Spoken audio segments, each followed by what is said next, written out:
welcome to episode 65 of Into the Necrosphere. The march to 100 episodes continues, and if my calculations are correct, I'm probably going to hit that number around about September time.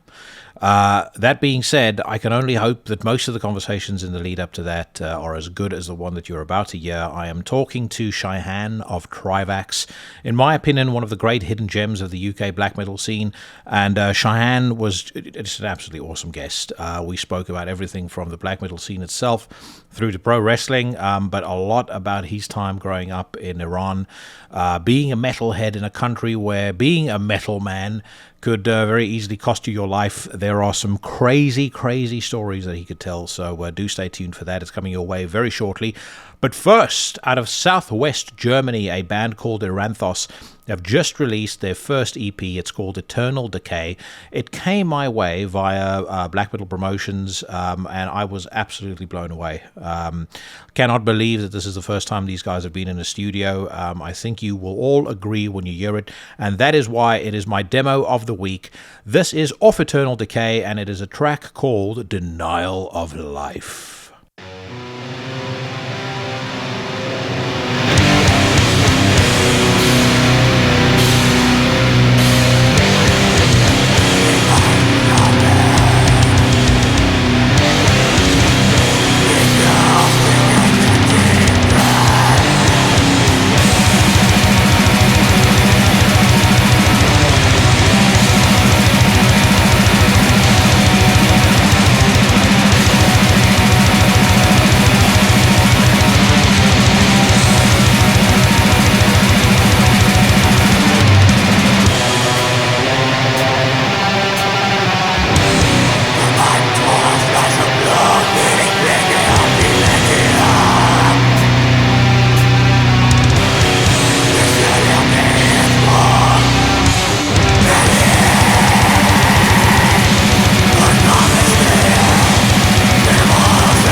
That was Denial of Life by Eranthos off an EP called Eternal Decay. Absolutely blown away that this is the first EP these guys have ever recorded together. If you want to blow me away with your own stuff, drop me a line on intothenecrosphere@gmail.com. And if I like what I hear, you too could bask in the warm, fuzzy glow of that's afforded you by being part of the Into the Necrosphere Demo of the Week Elite. A couple of other housekeeping announcements. If you don't follow the show yet on social media, please do. I'm on Twitter at iNecrosphere, on Instagram and Facebook at Into the Necrosphere. Also remember that the show is available on Stitcher, Spotify, Apple Podcasts, YouTube, and pretty much every other podcasting platform around. And you can really help me out by liking, subscribing, commenting, sharing, and if you're able to, and the spirit moves you to do so, leave me a review. Also, if you open up the closet and you stare into the deep, dark, black chasm that lies within, and you think to yourself, all of these band shirts are pretty cool, but you know what I really need? Something that shows I'm grim, but is also ultra stylish. Then head over to the Into the Necrosphere Teespring store. I believe it's www.teespring.com/stores-into-the-necrosphere. I'll post a link to the store in the description of this podcast. Either way, and you can pick up hoodies, t-shirts, leggings if you're one of the ladies, one of the very few ladies that listen to this podcast, and a whole bunch of other cool stuff. So check that out, and whatever ducats I make on that gets used to improve the show. They financed this very swish microphone that you'd be looking at if you're watching this on YouTube right now. What else is there to let you guys know about? Not a whole lot. No news this week. I am going to review the new Werewolves record, however. What a Time to Be Alive. That will be coming your way straight after my conversation with Shayan. In the meantime, please welcome him to the show for the first time ever, and let's get this motherfucking show on the road.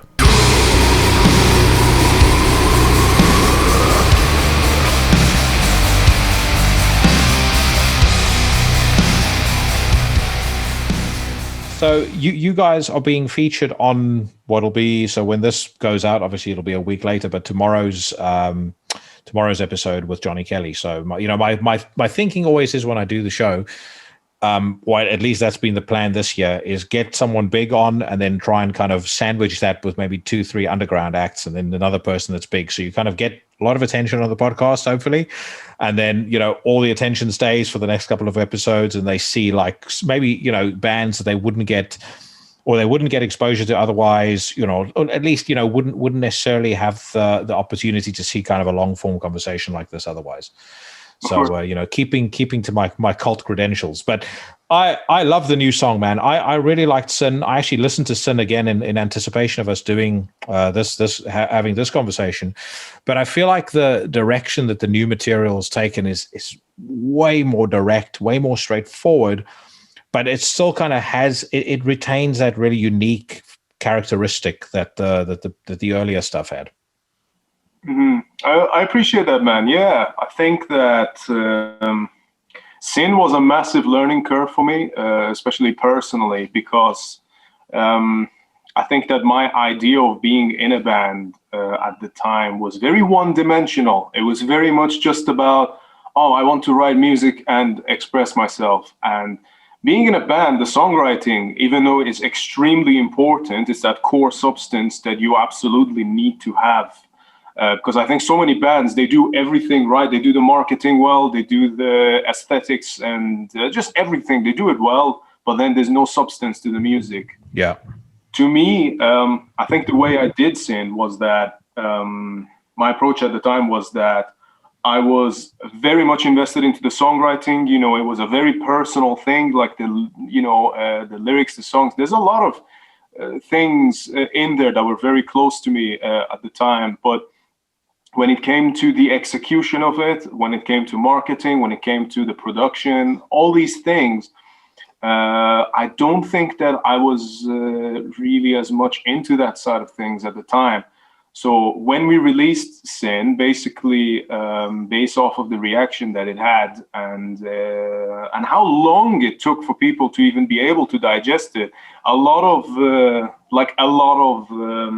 pennies started dropping for me a bit, So now, like with Into the Void, for example, pretty much I've been hands-on with everything that that is on this EP. You know, like I've done the mixing myself, I've done the layout of, you know, a lot of the recording I did myself, obviously with the other guys as well, you know, but like I just completely took control. And with the way it looks, I wanted to have a full-on control over everything that we were doing, because I think the production, the sound, sometimes is just as important as the songwriting, you know. Yeah, agree. Well, I mean, you touched on a good point there about kind of the learning curve. I think, you know, really when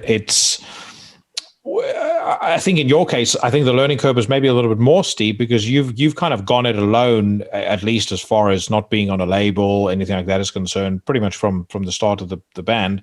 And listening to the music, it cannot possibly be for lack of opportunity or lack of offers. I mean, I guess just maybe, you know, maybe it's kind of just validating my assumption, but, you know, have you intentionally made the decision not to work with a label? You know, what's with the independent spirit of Trivax?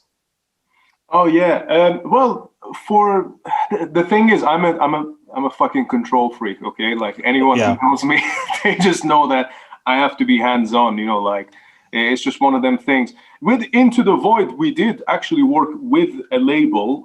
We are not signed to them, but we worked with Rat King Records from the UK. And they did the pressing and everything for us, and we basically made a deal. I think the tapes are actually nearly sold out, even though it's not actually been long since it came out. It only came out about 3 days ago. I think so, yeah. Yeah, it came out Friday. Yeah, it came out. I don't know what day it is. So, yeah, I think we sold our own copies within the pre-order kind of window, and then the labels pretty much nearly sold out there. So I'm like extremely happy with how the response has been so far. But yeah, so far, like I said to you, it's been a control thing, but also a big part of it has been the fact that, like I said, once we released Sin, and I kind of understood that, oh yeah, there's all these areas that I need to start paying attention to. And there wasn't really, no one else said anything. Okay, I just understand things. Okay, you don't have to say anything. Based off of the feedback, I'll pick up exactly what needs working on.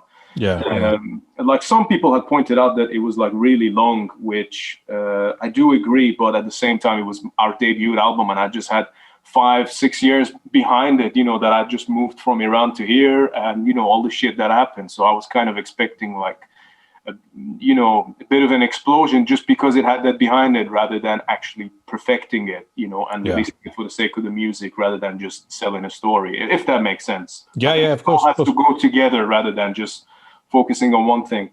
But regarding the independent thing, just to answer your question, I think so far a lot of it, once I made those realizations about Sin, I just wanted to make sure that when we do work with a label, especially say if we work with a bigger label, I want to make sure that I know everything, and that there's no area where, you know, I don't, it's not so much me being overly protective and stopping others from taking advantage. It's also so that I know how to deal with things on our end as well, because in any situation, in any deal, I never want to have any kind of shortcomings on our end. I want to make sure everything is done to perfection and precise. And, you know, so I think that the best way to have done that until this point has been to basically really learn the craft of how to sell your music, you know, how to work on the packaging, do this and do that, because then when you work with a label, you know what to look for as well, you know, and you also know what to criticize on them. Say if they do something that you feel like you can do better yourself, let them know, you know, make them aware. I don't think there's anything wrong with that, you know. So it's just to really build a better sort of foundation for our future works. Otherwise, I've got nothing against working with labels. And for our next full-length album, that's what I'm hoping to do. Yeah, and I think, I mean, at the end of the day, it's an investment of your time. And so therefore, I think you're doing a wise thing to lay the groundwork so that however you do choose to invest your time, or whomever you choose to invest your time with down the line, you're going to get the best return for that, because, we're all very, very busy. I'm sure that black metal doesn't pay the bills on your side. So, if you're busy, whatever you're doing outside of that, it needs to be worth doing. It can't be this kind of upward slog and things like that. And I think if you sign the wrong deal, something that you thought was a dream at the time could very quickly turn into a fucking disaster. Absolutely, yeah. I completely agree with that. But I mentioned to you before we started talking, part of why I found your story so fascinating is, where you come from, your background and things like that. So you moved over to the UK in 2009, if I'm not mistaken? 2011.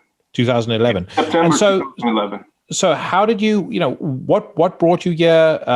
What made you decide to move here? And most importantly, why did you move to Birmingham of all places?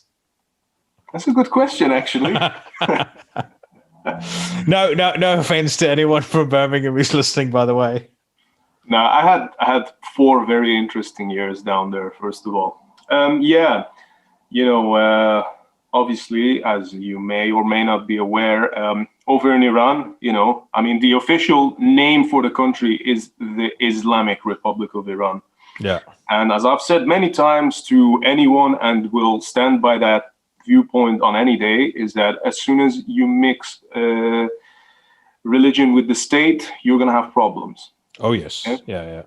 And then especially when you have people like myself who are very much invested in Western cultures, almost countercultures to a degree, because that's kind of my viewpoint of black metal as a whole.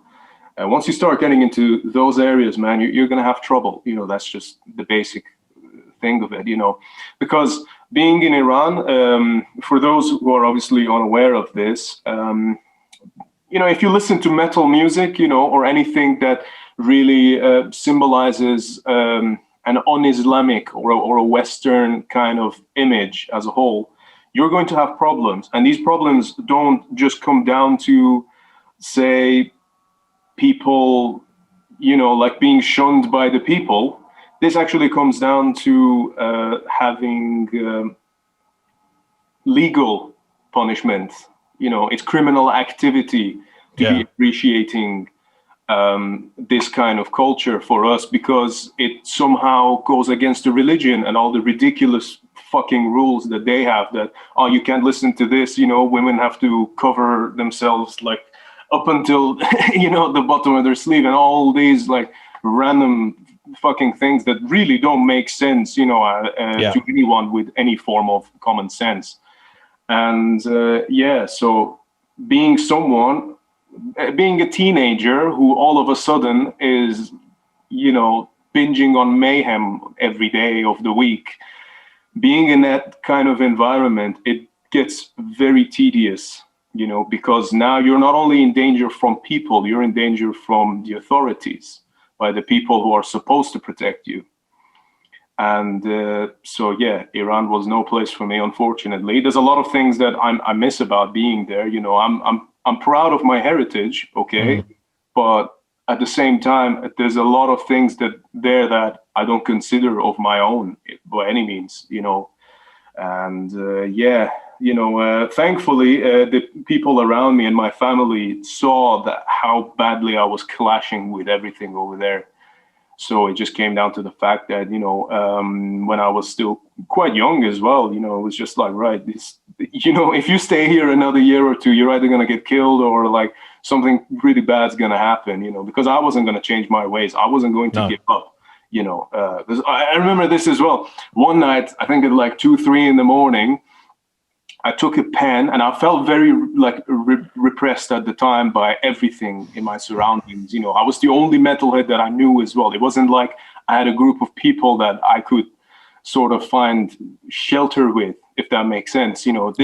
I was just to myself. I was the only fucking person who was into that. Most people around me didn't even know who Metallica was. So that's how it was like for me. Okay. So I remember one night I just I felt so fucking angry, and it was just like, you know, when you get the cusp of giving up, but then you kind of fall on the other side instead. Yeah. And then when you get to the other side, it's like you never give up anyway. You know, it's just like an endless push. So I went and grabbed this like marker and just wrote on top of my bed. And I said, I will never let the guitarist within me die. And my parents have obviously painted it since I moved out. The first thing they did, like, right, get the paint. Yeah, but that's just what it was like for me, man. There was no place for me, so I had to move out of there. And England just happened to be, you know, the way things fell in, the way things fell into place. England just ended up being my destination for that. Yeah. How is that? I guess that sort of intolerance of any Western influence or Western counterculture. How exactly is that enforced in Tehran, or you know, or I guess in the country at large? Okay, so that's a very good question. The way it works over there is that you have different sectors for the police and the authorities. Like, rather than just have one police force, you have different ones. Okay, you have the ones that deal with, you know, like your average like criminal things, and, you know, like people stealing or like killing each other, or, you know, just your average day-to-day stuff. And then you have a couple of other ones. One of them is solely religion based, and they're fucking dangerous because they're mostly like the uneducated ones, you know, that just get given a gun and then say, you know, praise Allah, go fucking anyone who says otherwise, fuck them up. And then there's another sector here, and they're just what do you call them? They're the culture police. Okay. So there's an actual culture police there. They've got vans. And for example, when I was a teenager, if you were caught walking on the street holding hands with your girlfriend, they would come and stop you and question you whether, you know, you were actually married or not. And if you were not, they would arrest you and they would take you to the police station and then probably fine you, give you some bad notes on your record, and then, you know, you'd probably be there all day with a lot of hassle and a lot of like, you know, like harassment to your family and everything. And that's just kind of like basically what it was. So now you can imagine how that culture police would then apply to music as well, you know, or anyone who wasn't dressed appropriately or had a funny haircut. I remember me and my friend one time walking not too far away from our apartment and seeing some kid who looked roughly about our age, maybe like 13, 14 at the time. And the police had arrested him just because he had a funny haircut. You know, like he had like shaved like a little shape or something to the side of his head. And the police had arrested him and they were going to take him to the station. Holy shit. And so, you know, when you mentioned they kind of come after your family as well, what shape does that take? I mean, are they just calling them up and saying, hey, listen, you know, this Shayan fellow is a fucking scuffler and an asshole. You need to keep him in line, or what exactly do they do? The thing is, you know, the structure of society over there is a bit different to here, okay? Because here, for better or worse, there's a big divide between families and between kids and their parents, you know, like, and over there, we don't quite have to, like, everyone's very much kind of stuck together. Like here, you have people that will openly admit that they hate their parents. You know what I mean? Yeah. But then they will have their own independence in some ways. Whereas over there, that's very difficult, man. You know, when you grow up and it's like family is everything, you know, you have to respect this and that. I'm not saying that everyone does that, but it's, in a way, it's like, if your family get involved, then you are fucked. Then you are a screw up. Then it's like, it's the mental factor as well. It's how it reflects on the family. Yeah, exactly. And how it makes that person feel for bringing shame to their family. I mean, it really depends, you know, what the severity of the situation is. But for example, you were asking how they deal with this. There was a band. I mean, they're a pretty shitty band as well, but. This was back in 2011 or 12. I think literally just after I moved to England. I forget their name, but they were kind of like a gent band, because that whole bullshit was a trend at the time. Yeah. And these guys decided to play a gig.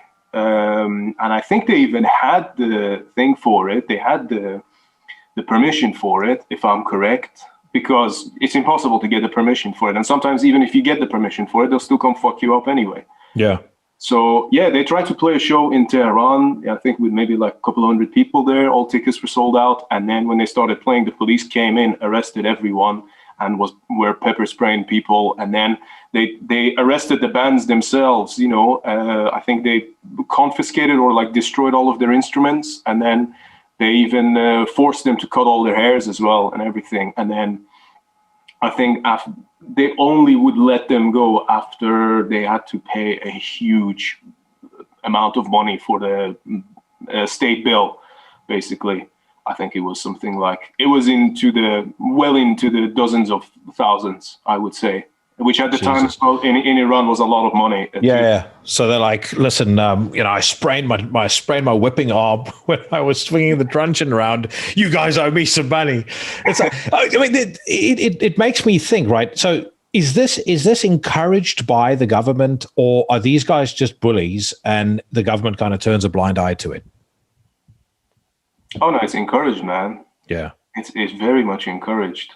I think the thing is, I'll make you an example of how dangerous it actually is, and how lucky I am that I didn't die while I was over there. Because when I was about in my last year or two, I was getting so fed up of things, and I was very much as a result of the oppression that I was feeling, and as a result of having just being able to have some form of intellectualism, I was very much growing a lot of resentment towards Islam.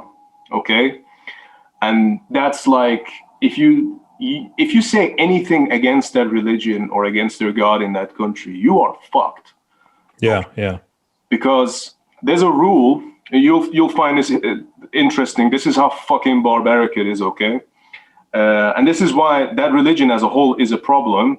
And the fact that it's coming to the European countries, and on this side, it's the people are one thing, but the religion itself is a big problem. Because in Islam, there's a rule that states that if someone is a Muslim at any point in their life, even if they are born into it, so if you're born into it, it's not even your choice. Yeah. But if you decide to switch to anything else, whether you want to become a Christian, whether you want to convert to, I don't know, Buddhism, or become an atheist, you want to become a theistic Satanist, like all of these have one consequence, and it's that you become what they call mortad, which means that your blood is halal for other Muslims, which means that any other Muslim has it in their rights to come and kill you.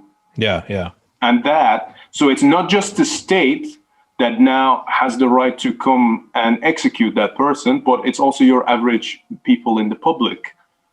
Okay? So now you understand why it's such a dangerous thing to be into black metal, when it's predominantly, at least, a genre that is portrayed as satanic music. Yeah.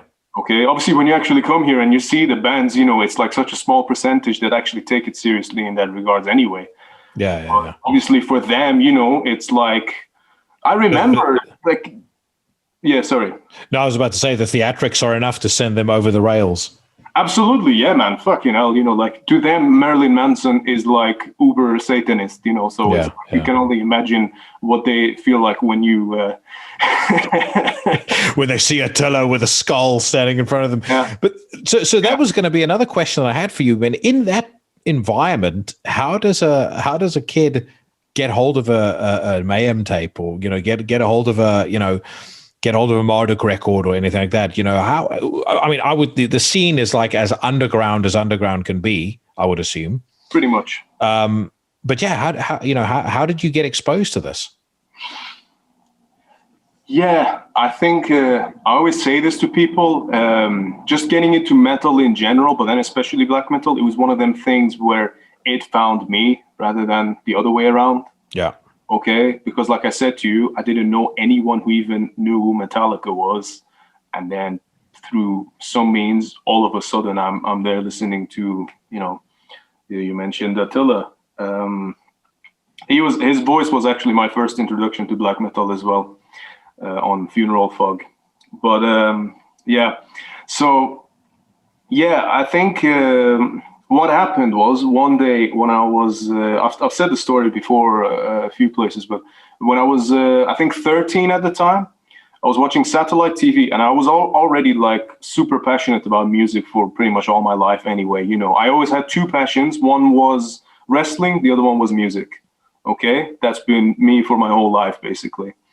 And obviously through wrestling as well, especially from the Attitude Era, there's a lot of rock and metal, so Yeah. it goes very hand in hand together. Okay, so basically, I think what I used to do was that the TV would be showing songs and bands and music videos, and always at the beginning, at the end of the music video, the name of the song and the name of the band pops up in the corner. So we used to have satellite dish, which is also illegal, but it's one of those things that everyone has it. It's like weed in the UK, right? Yeah. So the cop, as long as once in a while you pass the cops some money, they leave you be. Yeah, pretty much. So we've got satellite dishes, so we have foreign channels on, okay? And then we used to have, mainly it was like, I think either some Persian channels or Turkish ones that were broadcast from abroad, okay? And there was one that, there was a Metallica music video that came on. And I had a very weird eureka moment because the volume was off, first of all.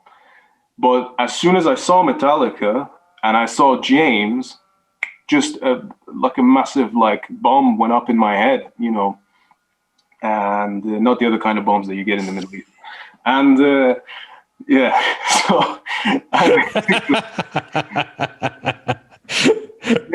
sorry, go on. When I saw that, I was just like, holy fuck, there's something here. There is something going on. And I don't know what it is, but the level of excitement that I suddenly felt was just surreal. And I started screaming at my mom in the kitchen saying, Mom, I know this band.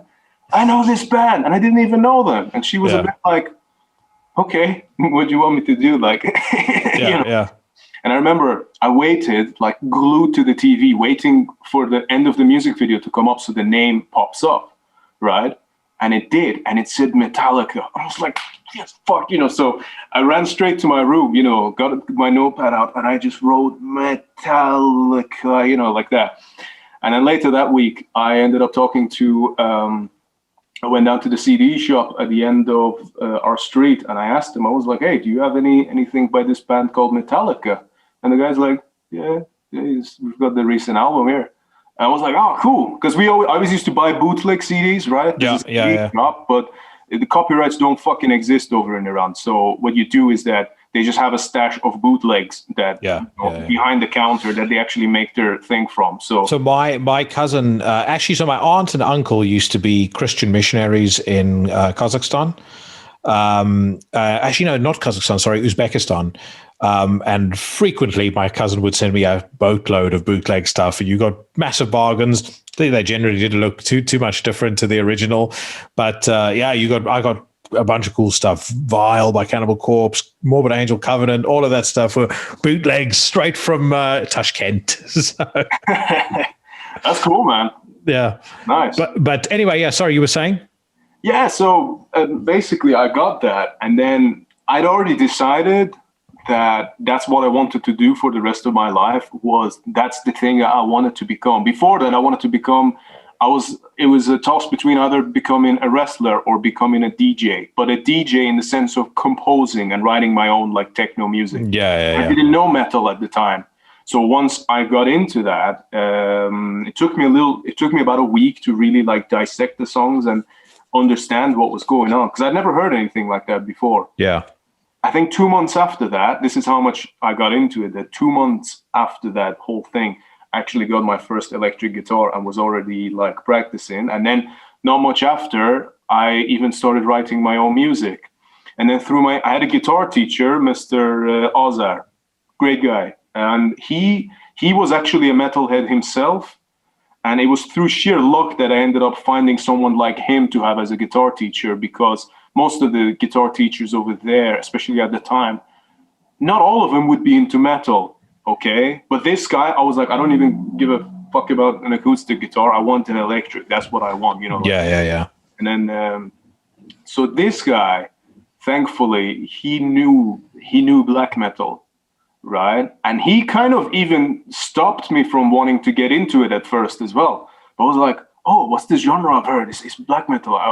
Have you got any bands like that? I want to hear what it's like. And he was a bit like, oh, I'm not sure if that's really like appropriate for you right now. Maybe just like listen to everything. Because I was really big into Metallica, and then not long after, I was really big into Iron Maiden, but especially Death. Death, for some reason, still to this day, is probably the most popular metal band in Iran. And I have no fucking idea why that is. But Death, and not only they're probably the most popular band, I would say Sound of Perseverance is probably the most popular metal album in Iran. Holy shit. Yes. I have no idea why that is, but that's a thing, right? So that's nuts to me. I mean, I've always kind of thought there's like a little bit of a Middle Eastern influence in Chuck's guitar playing. Yeah. But I would never have pegged Death as like, you know, would be the biggest band in Iran. It's very bizarre to me, you know, like obviously Metallica and like Megadeth and all of them, they're still popular as well, but there seems to be a real devotion to that band. You know, everyone absolutely worships Chuck, you know, like there's even a book, I had it somewhere here. There was a guy called Mahyar Dean. He actually wrote a book not long before Chuck himself actually passed, and Chuck actually approved of this. And he basically translated all of Chuck's lyrics into Farsi. Yeah. Okay. And Iranian people, one thing that they have, I'll get into the black metal part as well, by the way, but just to say, like, Iranian people, one thing that they have is that they're very, there has to be philosophical reasons to enjoy something for them, you know, and they don't, unlike, this is like the complete opposite of me, but they don't appreciate direct malice without reason, that, especially if it's through arts. They're like, well, why would I listen to that? He's being like really hurtful and this and that, you know. But because Chuck, especially in his later albums, I mean, first albums, fucking hell, but in his later albums, he had a lot of like philosophical views and things that he would write in his lyrics. Everyone in Iran was like, oh, wow, so metal music can be very intelligent as well and very cultural. So we'll get into this. So I think that definitely had a lot to do with it, you know, and pretty much like any time a metal band over there ever got to play a gig, whenever they could, which was a rare thing anyway, they would almost definitely play Death covers. Like it's a given. You know, I mean, you know, and again, so it's funny you mentioned Death in terms of the lyrics and stuff like that, because so I mean, I didn't have anything near as intense as what you would have experienced, but I mean, I grew up in a very Christian household. You know, I myself identified as a Christian for a pretty lengthy period of my adolescence and my younger years. My parents would have none of it as far as metal was concerned. I'd also discovered metal in a very similar way to you, in that I didn't really know anyone who was into it. So I remember always being attracted to music that sounded darker, you know, even from a very young age. My dad's a big fan of music generally, even though much of what he likes, I never did. My mom's a music teacher, so I had music around me all the time. And whenever I heard something that sounded a little bit edgy and a little bit dark, you know, even as young as 5 years old, I would go, okay, I really like this. I'd just be naturally drawn to it. So Depeche Mode is an example. When I heard Depeche Mode the first time, I was like, this is fucking brilliant. And then, you know, I heard AC/DC when I was 9 years old. And then that's just, I think, and I think you're probably quite similar to me. I just had this natural curiosity to find out everything I possibly could. Like, okay, if you listen to AC/DC, who else can you listen to? Then you discover Black Sabbath. Then you discover Metallica. And then I kind of did the mill around that. So Wasp, all that sort of stuff.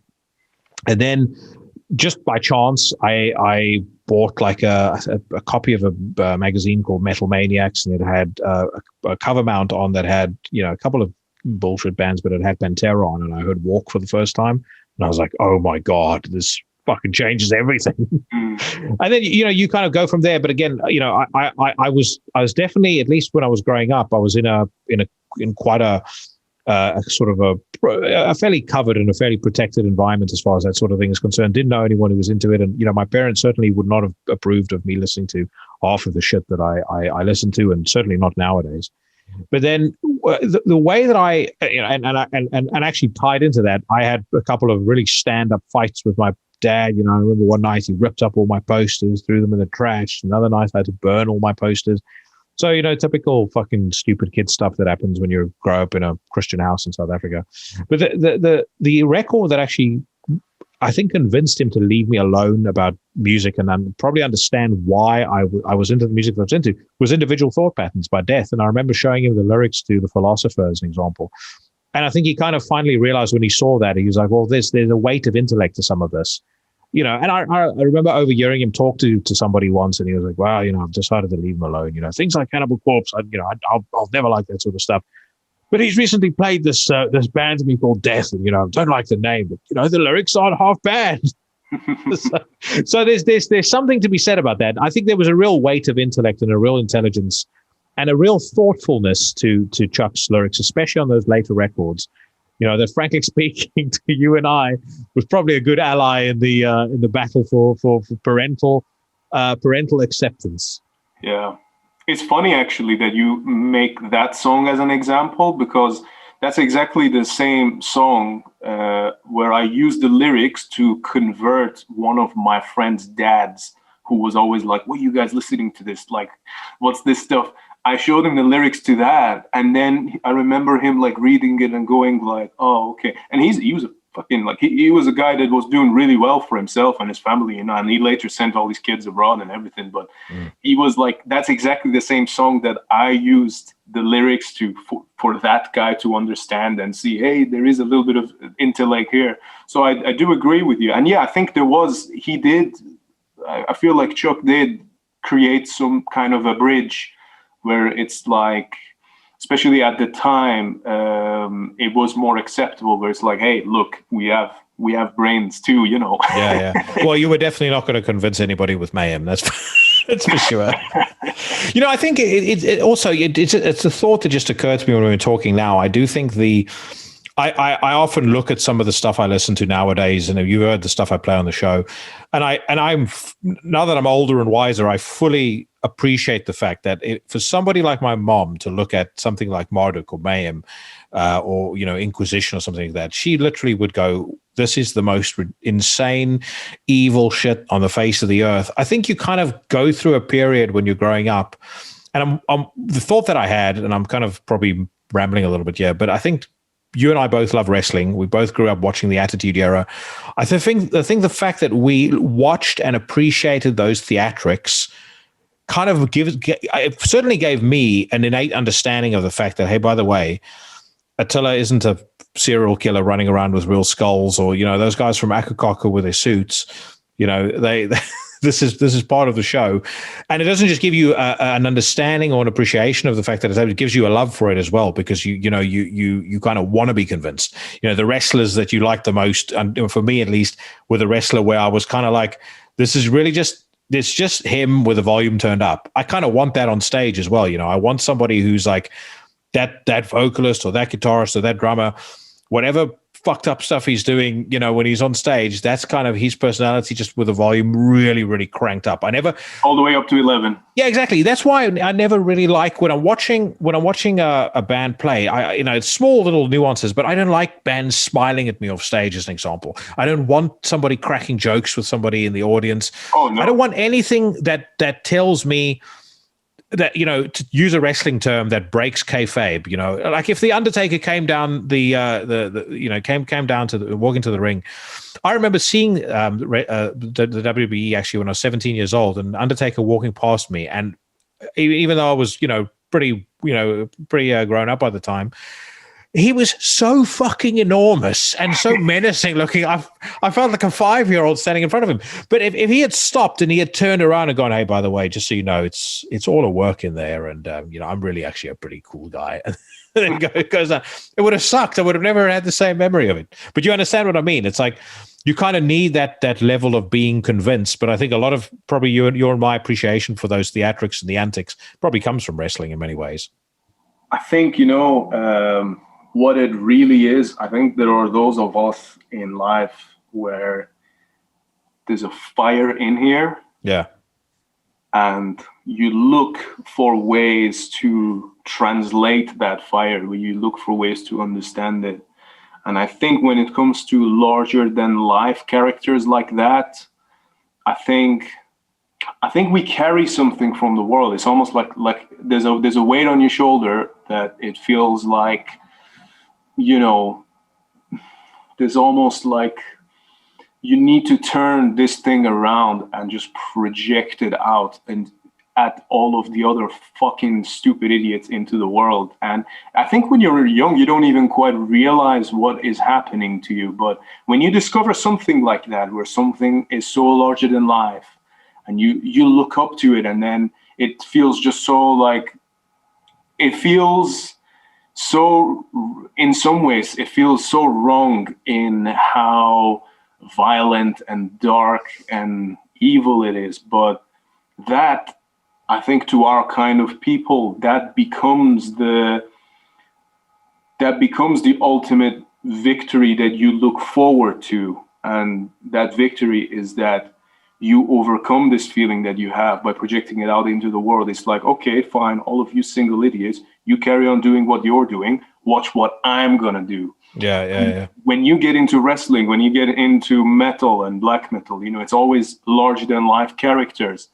You know what I'm saying? That don't fit into the boxes of those people. So you look up to them because you want to see what have they got, because they look so much more like a pack of wolves that I want to be a part of, rather than this herd of sheep over here. So I think discovering that and going down that path, what it really does as well is that throughout your journey of getting closer to that and those pack of wolves, and also getting to know some of the people behind them, which I've had the privilege to do, is that it teaches you about yourself. It teaches you that, okay, I'm not so different from these guys. And that's not to take away from anything of theirs, but more so to say, hey, I can do this. I can create this bigger than life experience and just spew it out and vomit it all over the rest of the world, when they're just like, just going in circles blindly, I think, I think the one thing I've definitely this is going to be episode 65, I think, when it goes up. What I've taken out of 65 episodes of doing this and writing and doing all the shit that I did previously, you definitely get a sense that there's, I've said a couple of times, I think there's two different types of people that get into this kind of music. There's the outcasts and the fucking, I mean, frankly speaking, the losers that, they get into stuff because maybe they get bullied or they don't quite fit in with anybody else, and they kind of find a bit of a degree of solace in it, and they stick with it for 3-4 years, and then if you catch up with them again, they'll say, "Oh, I've outgrown it now." And then I think there's a smaller group, and I think you probably hit the nail on the head in terms of exactly what the journey is. But I think that journey is one that's very personal, and I think, to your point, I don't think that you choose to be into it. I think it chooses you. And I think to anybody that's not experienced that, I don't think they'll quite understand what it is. But I'm 40 years old now. My love for metal and the excitement that I still feel when I hear a band that really blows me away is exactly the same as it was when I was young. It doesn't change. I can still remember hearing, like I said to you, hearing Walk for the first time. I remember the day that I listened to the second side of Vulgar Display of Power for the first time, because I had for some bizarre reason, always just stopped after This Love, and I sort of ignored it because I liked those first songs so much. I just kept on rewinding. But I remember when I let the tape go to the other side, and you go, "Oh my God, the next side is even better." Hearing Slayer, or hearing Mayhem, or seeing Mayhem even. I mean, it's like I still have that same excitement that I had when I was 11 years old and 12 years old, and that's something that I never ever want to have go away. Again, which is in some ways why I try and keep this podcast as independent as possible, because I don't want the business side of things. I don't want any external frustrations to tarnish what I believe to be something that's very, very special. And also why, I want to use this as a means to give somebody like you a platform, because I think that the stuff that you do is exceptional. And I think I've been lucky enough to build up an organic audience around this podcast that will appreciate it in the same way that I do. No, I completely appreciate what you're saying, man. And what you said as well about having the business side of things, like not tarnish and take away from the actual substance that you're trying to deliver. I couldn't agree with that more. That's actually, in fact, been my biggest lesson in the last 9.5 years that I've been in the UK. Because I've been here on my own, and I came here with a dream of like, oh, okay, I want to play gigs, and then hopefully like my band, like a lot of people will like it kind of thing, But then I wanted to play extreme music too. And in this time, man, the amount of like soul crushing moments that I have had, because before I came out of there's so many like normal aspects about life and living. I came here like a month and a half before my 17th birthday. Okay. And to come here without my parents and without knowing anyone in the whole fucking country, I've had to build everything from scratch. And then I've had to keep breaking down and building back up my own personality and how I gel with other people and how I even understand and perceive things. So yeah, it's tough, but I think that if your passion is real and if you keep reminding yourself why you are even into it, and I think the thing is, when it's genuine, I think that, in fact, the older that you get, it only makes more sense anyway. I agree. Like to me, I look back at some songs that I wrote when, like we have a song from Sin of Stone and Flesh, but I wrote that song when I was 18 years old. And when I read the lyrics now, it makes more sense to me now than it did back then, because back then I was just kind of writing it. But now when I read it, I can see traits of my own personality and like little traces of it like all over the fucking lyrics. I'm like, oh, fucking hell, I didn't even realize at the time how open I was being about myself, because I didn't even know myself that well at the time. Yeah. You know what I'm saying? And I think it's a beautiful thing, really. But what was the catalyst that made you move? Because obviously, you kind of describe it as a build-up of being given, being harassed, and I guess ultimately being made to feel like it's probably in your best interest from a mortality perspective if you make a move. But what was the catalyst, if you don't mind me asking, that made you decide, okay, right, I need to hit the road? The thing is that the decision didn't come directly from me. It came more from my parents, because the decision had been there for me for many years. Even when I was as young as 9 years old, I kept saying this to like, I even remember saying this to like kids in school, or saying it to my mom, like, oh yeah, when I get older, I want to move to England to become a wrestler. That I actually fucking said that, like for some reason that was always like in the back of my head that, oh yeah, that's what I'm going to do. I think what happened was, because I went through a great deal of difficulty, especially between, I think 2010, I'm going to say. That was a fucking horrible year, because like it got to the point, because I'm a very, this is just what I'm like as a person as well, which should also give you an idea of why things were they were. But I'm very much, there's no gray areas for me. I'm always on the extreme end of the spectrum on everything that I do, okay? If I like something, I fucking love it, and I will go for it 100%. And if I'm not into something, I cannot give a shit even if I tried. Yeah, yeah. Okay. And once I discovered metal, I basically stopped giving a shit about everything else, because I was like, why am I wasting my time with all these stupid things that I know deep down? You know, like my intelligence was kind of like, it worked against me almost, because I'm like, I can see this is no good for me. So why am I wasting my time on it? But even if I tried, I couldn't focus. So this is why I was struggling a lot at school as well. Okay. And it's not because I was the stupidest kid.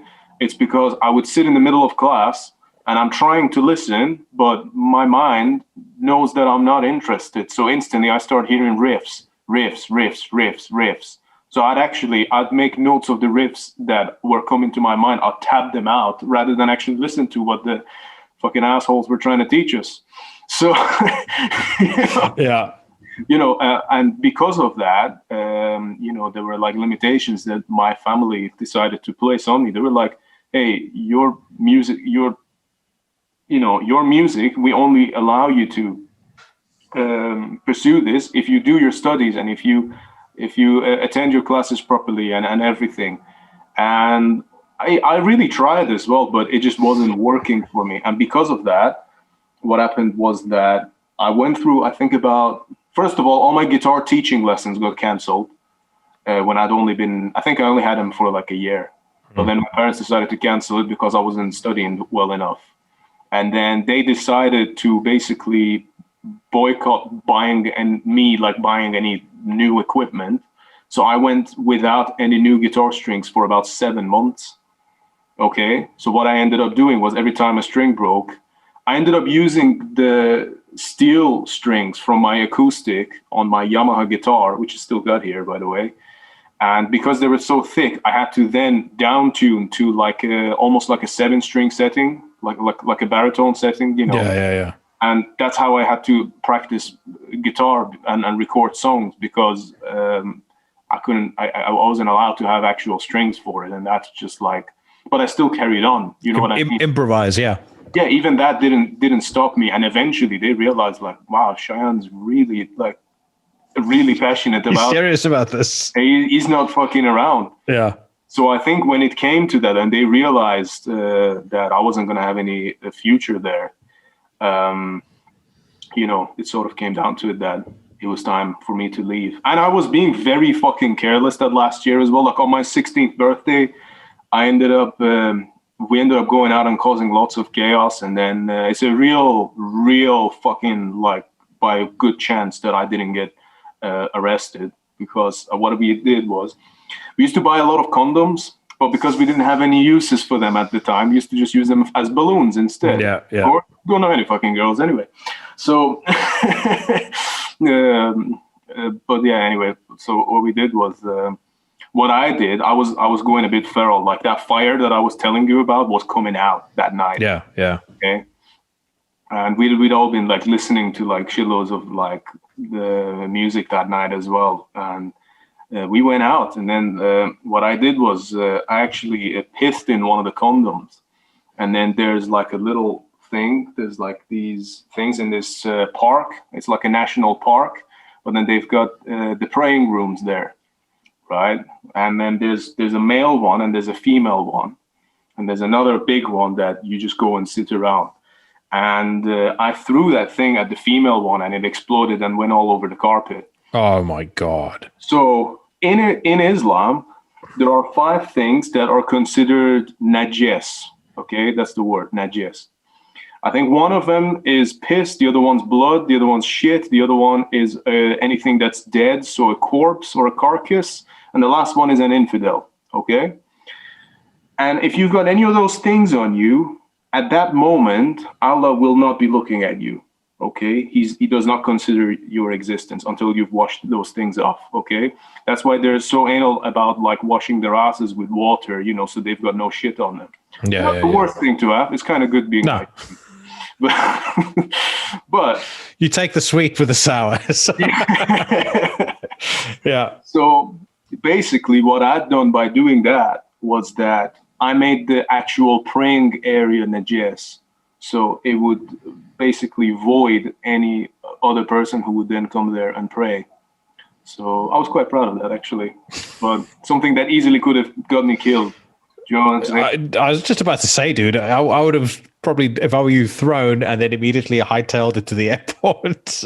No, I think after I did it, I just started like screaming around like Behemoth lyrics or something. I don't know, like it was just, it was but that's just kind of how it was. But I guess it's kind of like, that sort of repression builds up, and then eventually, you only have one outlet for it, and that's being destructive. It frustrates the fuck out of me. I mean, no one really dares say it to me anyway, because they know where I come from. But every now and then I've had like a couple of uneducated people throw around the term Islamophobia. And I'm like, if you actually look into the word phobia, a phobia is an irrational fear of something.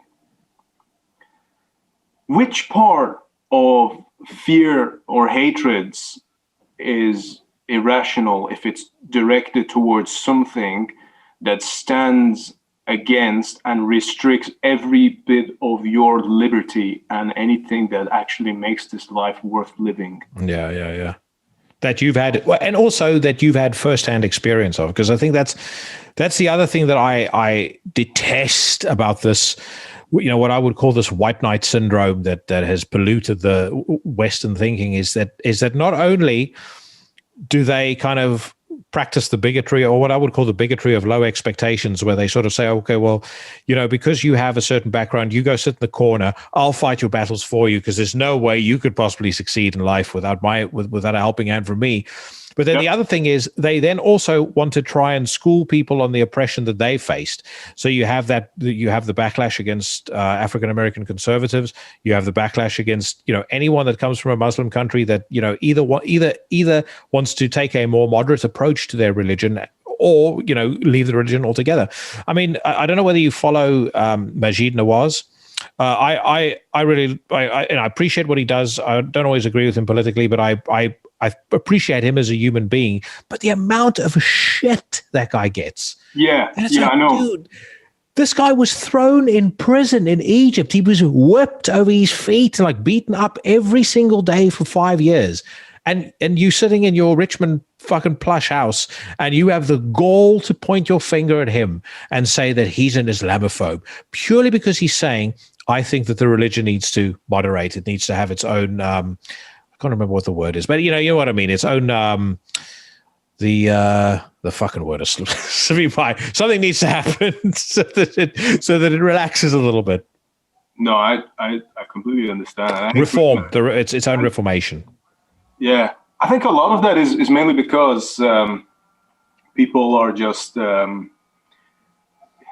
because they've not had to go through shit themselves. 100%. They just 100% assume that they know things. I think it's kind of no different to like people watching soap opera because they lack that kind of spice in their own lives. Yeah. Since like it's kind of like, you don't know what that's like. You've not been in that person's shoes. You just think that, injustice, so bad, angry. So it's like, so controversially, this Western embrace of the hijab, for example, when there are thousands, millions of women who literally would risk their life to make a statement by taking it off. I mean, there's tons of video and stuff of it online. There are, and where they talk about how free they feel when they finally did it, and they're doing so at great personal risk to themselves. Then you have the fucking morons here in the West go, I feel so liberated when I wear it. It's like, you understand, it's not actually it's not a symbol of liberation. Yes, that's actually like a big fucking problem. I had a very interesting conversation with someone close to me back home recently, and they said that, don't you think it's a more empowering thing if someone chooses to do it? Like if someone chooses to wear a hijab? And I thought, To a certain extent, yeah, but when you really look into the core of it and where it comes from, it is something that is enforced. This is one thing I don't understand. Like we're talking about, like some of these people. It's like you get feminists that will suddenly be defending Islam and saying like, oh, Yeah. and just like that blows my mind, man. I'm like, first of all, if there's the real feminists are the women that go to the streets of Tehran, take off their scarves, and start screaming, fuck the leader, fuck your religion, fuck all of you. Those are the real women, because Yeah, I agree. for the fact that they have actually taken that stance, they're probably going to lose their lives, and they all will anyway. So I don't understand how someone whose most difficult thing they've had to endure in their life is an argument on Facebook is in any position Yeah. to turn around and then Yeah. say like, and defend something that is so viciously and in an evil way taking away and repressing the female energy and gender as a whole. It's Yeah. fucking, it to me it's quite vile, actually. Yeah. And, I have lest all the anybody... respect in the world. I have all the respect and admiration in the world for all of those women Yeah, me back too. home or in any of those countries to do that and stand up against. And the fact is, lest anybody get the wrong idea, I'm very much a live and let live person. I think anybody should be able to do whatever they want, but they shouldn't get to do what they want at the expense of somebody else. That to me is the big thing. You can't, and then bearing that in mind, what I will not tolerate in my life is being talked down to by somebody or preached at by somebody who's never walked in my shoes, and very often they've never walked in the shoes of the people that they claim to be defending. Mm-hmm. Absolutely, man.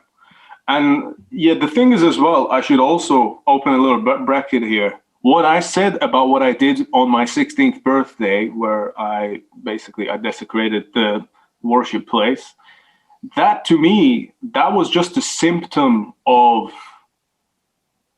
that was just a very natural reaction to being repressed for that long. I don't think there's anything wrong with it. I don't even think that what I did was anything in comparison to what I had been through myself. Okay. And I'm not saying that to then encourage people to go and do these things. What I'm saying is, don't take shit from them. Don't let anyone from any religion or any organization or any political view, be it the left or the right, dictate how we are to do something. And that's simply all that I'm saying. Yeah, it's self-empowerment. Absolutely. And again, I think I think this whole political divide, I spoke about it at length on the last episode. I think it's the most ridiculous thing on the face of the earth. I think low resolution thinkers allow themselves to get pulled in by this left-right divide to such a degree that they stop being friends with people, they stop speaking to people.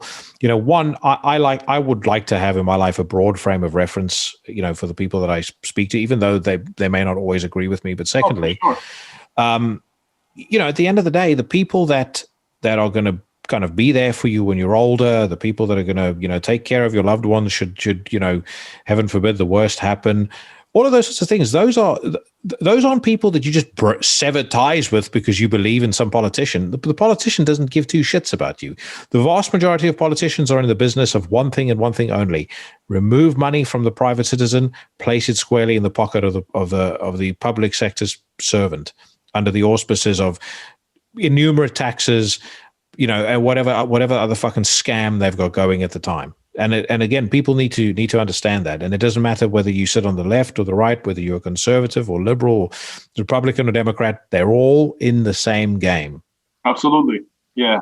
And it's a real shame that people don't seem to be able to see that. And no, they don't. Problem. The thing is, I know theatrics, mate. I've watched enough pro wrestling in my life to know that I can see when people are I mean, there was a clip not too long ago with Lindsey Graham and Kamala Harris. And, they've been at each other's throats on television for the last several months. They walked past each other and fist bumped each other in the Senate.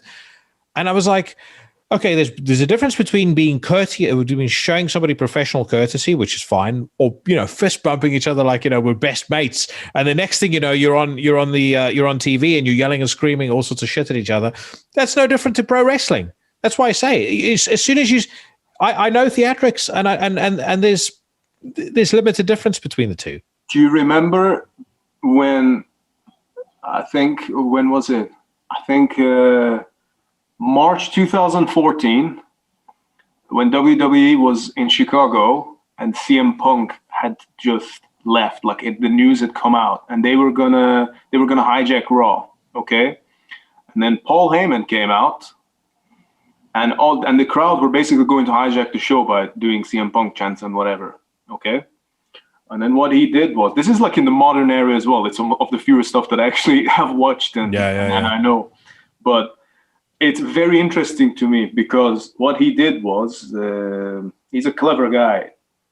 He at first talked to the crowd and was like, yeah, I wish that he was here too. I wish that, he could be here and he could, he could be having a match tonight and all this, right? Okay, he proper sold him. But then he was like, but what's happened is that every single one of you took him away from me. So then everyone's getting proper pissed and they're booing him. And then he says, there's another person that's took him away from me, and that's The Undertaker. And I just know the person who is going to break the streak, and that's Brock Lesnar. Now the whole thing just becomes about another thing. People completely fucking forget. It's like, oh, I'm angry, but I forgot what my thing was directed at. So now I really hate Brock Lesnar, It's and that's deflection. Paul Heyman, by the way, would have been a master politician. Absolutely, yeah. Oh, fucking hell, man. Yeah, for sure. By the way, I don't know whether you've been watching. I don't really watch WWE anymore. I kind of roughly know what's going on, just because I think my curiosity will never quite die. But I really, with any sort of seriousness, stopped watching around 2003. But I will say this: my love for wrestling has kind of been reawoken by AEW. And I was skeptical of it at first. I was like, this is going to be another TNA. And then I saw the first John Moxley promo where he's in the locker room and he's saying this is a paradigm shift. And I saw a couple of the Chris Jericho just genius promos, the Le Champion shit. Yeah. And then it's really, really good. They put on a fucking great show every single night. There's a ton of great wrestlers. There's a ton of great promos. I think they're doing an exceptionally good job. I've actually really liked them, and I think it's a really good thing that they're around anyway, because what it's doing is that it's actually kicking WWE's ass and actually making them have to be better. It's just like the similar thing with back in the day when WCW actually finally was laid to rest and they bought them. You saw what happened in the company. Oh, that was the end of my love for wrestling. Going downhill after that for a little while. The day that happened, everything went down. The only thing that was good for was, and I know that I'm in the minority in saying this, but when Stone Cold turned heel, and he went off the rails, and it's like he started the what stuff and all. I thought that was brilliant. I thought that's my favorite. That's my favorite Stone Cold Steve Austin is the fucking lunatic and all the shit that he was getting up to in 2001. Oh yeah, for sure. And I think him doing that, he had such a massive role in putting Kurt Angle over as well, the whole rivalry thing that they did, that the roles kind of beating him up in front of his family, and Kurt's son is sitting there crying. Sure. No, I think AEW is doing great, but sorry, Jackie, before I go a bit further, do you mind if I just quickly, I have to go sort something out in 1 second. No worries, brother. Okay. I'll be here when you're back. All right. Hey, man. Sorry about that. Go. I was going to say to you, by the way, sorry, I don't know how my audio is coming across to you from there. Perfect. But I've been recording the show separately on my side as well. So if you need to send this to you afterwards, if it sounds any better. No, it's coming over perfect, mate. Perfect. Zoom, to be honest with you, never lets me down. And if Okay. they want to send me some money for saying that, they're more than welcome to do so. I've been using Zoom since way before every other fucking podcast started using it. But dude, I'm gonna almost have to love you and leave you. Purely because the demands of a healthy sex life means that I do need to spend a little bit of time with my girlfriend this evening. But I so thoroughly appreciate the conversation, and I frankly I think there's definitely a part 2 and a part 3 here. I mean, for sure.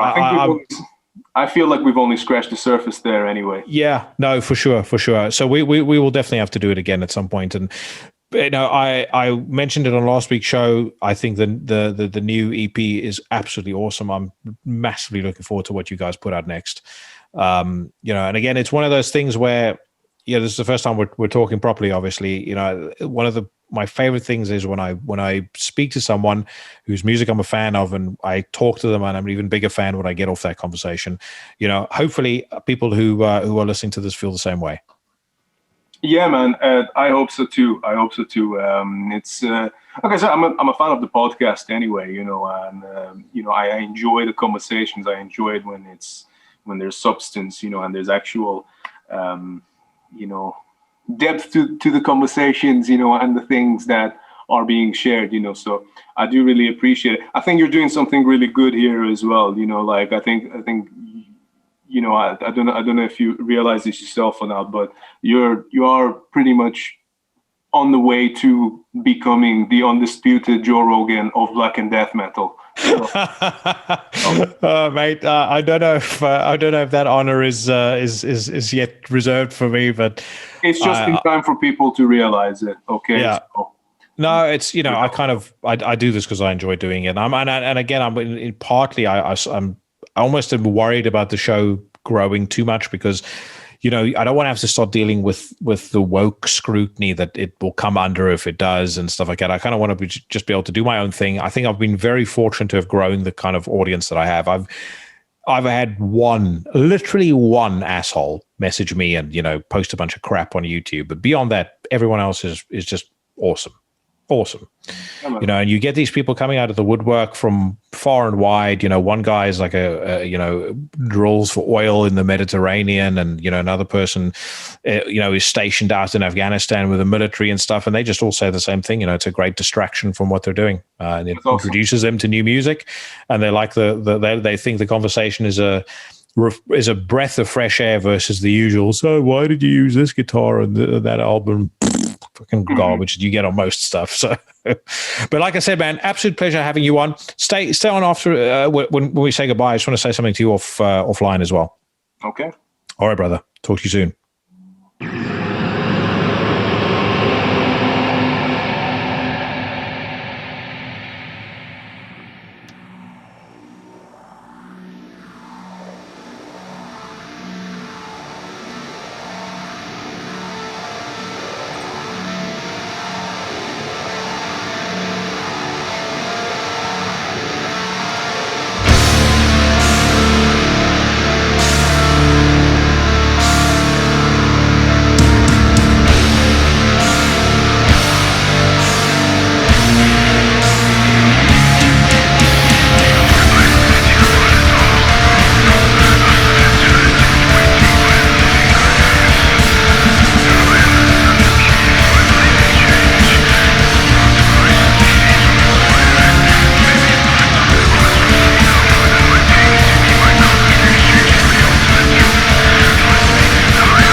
thank you very much to Shayan from Trivax for coming on the show.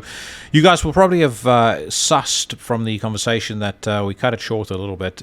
Quite frankly, I think we were probably just getting warmed up, but I was at the tail end of a hellaciously long working day, and I did need to go and do a few other things, so that's why we cut it short. But he's definitely going to be on the show again. I'm going to try and get him on again in probably the next couple of months to continue his stories. Great dude, and like I said, Trivax, in my opinion, one of the hidden gems of the UK black metal scene. The track that you heard there is their new single. It's called Into the Void.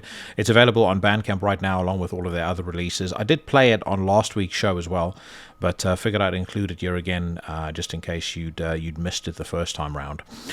Speaking of something that you could not have missed, the hype currently surrounding the new Werewolves record is pretty unprecedented for a band that kind of started as a fuck around project, and I believe that is by the members' own admission.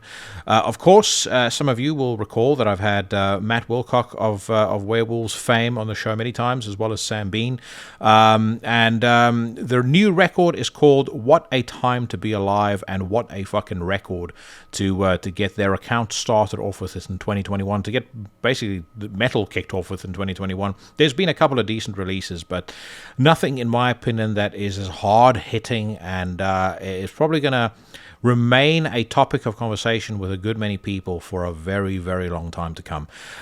If you listen to my top 20 of 2020 countdown, you'll remember that I spoke at length about the Werewolves record, or their debut, The Dead Are Screaming. I really, really like that. I love the spontaneity of it. I love the aggression of it. What Werewolves have managed to do on What a Time to Be Alive is retain all of those great things and also step up the songwriting significantly. I think all of the hallmarks of Matt's riffing is still there. The kind of slightly blackened touches, chucked into a really catchy, technical but not too technical old school vibe, and then of course you've got stellar performances by Sam and by Dave Haley on the drums. Really every single track on this record is fucking stunning, and for me, like I said, it's retained the spontaneity, it's retained the aggression, it channels everything that I love about old school death metal, the kind of barbaric caveman fuck off attitude of records like the first Deicide album, but it funnels it through a very distinctly Australian prism, by which I mean there's these little tweaks that you can't quite put your finger on that just make them sound slightly different, and I think most of you guys that have heard the album by now will know what I mean. I think, quite frankly, and again, I think they've kind of stumbled onto this by mistake, but I did say it on Instagram and Facebook this past Friday when the record was released. I think they make a very strong case now with this album to be included in any sort of conversation pertaining to the upper echelons of modern death metal. It's really that good. The production is excellent. The cover art is fucking excellent. And I absolutely cannot wait for record number 3. This is my favorite track, or one of my favorite tracks off What a Time to Be Alive. It's called Traitors and Bastards.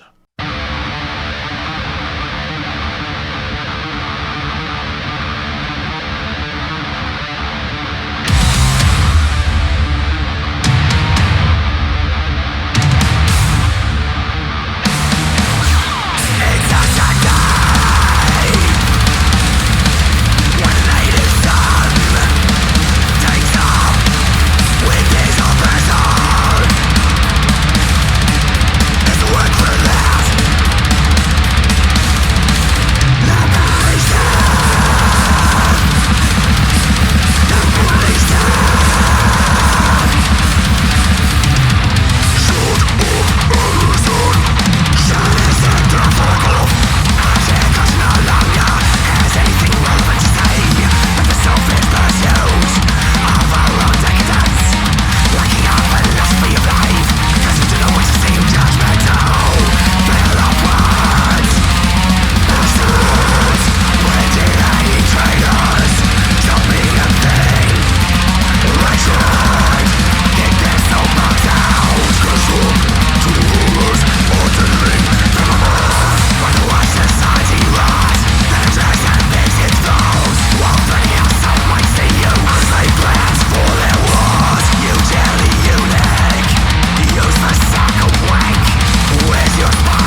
Now hang on to your feelings, alright? Because it's gonna get fucking hairy. Traitors and Bastards by Werewolves, off a record called What a Time to Be Alive. It is available right now on Prosthetic Records. Make sure that you check it out if you've not done so already. Even if you're one of those folk, and I do know a couple of them that have given up on the death metal genre, you know, this is something that, like I said, will kind of take you back to those heady days of hearing Sacrificial Suicide for the first time. You know, something that's just so unapologetically violent and barbaric that you cannot help but fall in love with it. I absolutely am blown away by it.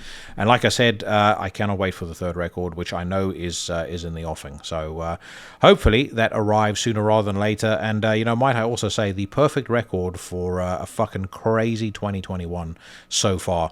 I'm not doing any news this week, in part just because work for the last week or two has just been insane, like 12 to 14-hour days. I am actually recording this very early on a Monday morning. This show will obviously get posted the following day on Tuesday, tomorrow. I'm kind of having to run my life by the most insane military precise scheduling that I can possibly or that I've experienced in my entire life, just to kind of get everything done and dusted. But it should hopefully calm down in the next couple of weeks. But for now, it's fucking brutal.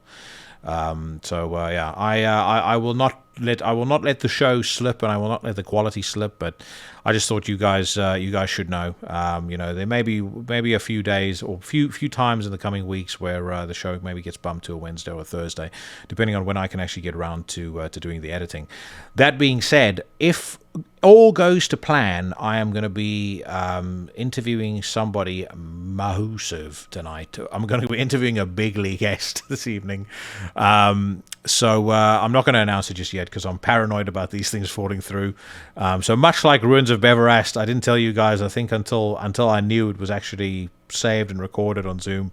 I'll make an announcement on social media when and if this actually happens, but I think it will. At the moment, everything is still scheduled, and it was done via a very good friend of mine, so I don't think it's going to fall through. But either way, if that happens, it's going to be coming your way next week, and I've got a strong feeling it's going to be a great one as well. I just want to say thank you as well to everybody for the great support. I continue to get just a ton of awesome messages. For every single episode that I do, I've only really ever dealt with one absolute penis as far as the folks that listen to the podcast is concerned, and it must be Jared from Earthrot's arch nemesis, because he posted about 5 or 6 comments on the YouTube page under the Jared Earthrot interview. Amongst which, apparently, Jared knows nothing about death metal, and apparently I know nothing about death metal. We're a couple of nerds. And, he had a few other choice words, but, besides that, no other douches, just badass, cool people. And again, like I said, I don't take that for granted whatsoever. I hope that whatever you guys are up to, or whatever you guys are doing, you are keeping well, healthy, and safe. One little update that I can give you guys, if for those of you that were interested when I did the hi-fi show last year, I've made a couple of upgrades to my rig recently, and I replaced my Mishi and my Chord Cutis DAC.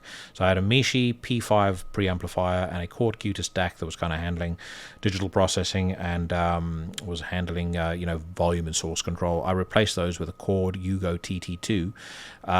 And I can tell you right now, the difference is fucking staggering.